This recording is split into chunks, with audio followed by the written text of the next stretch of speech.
பக்கம் வந்தாலும் நீங்க என் கூடாரம் தீங்கு என்னை அணுகாது.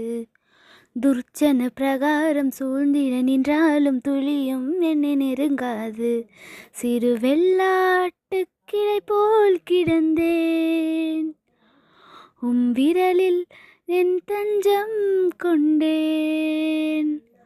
உயர்மலையோ சமவெளியோ இரண்டிலும் நீரே என் தேவன்.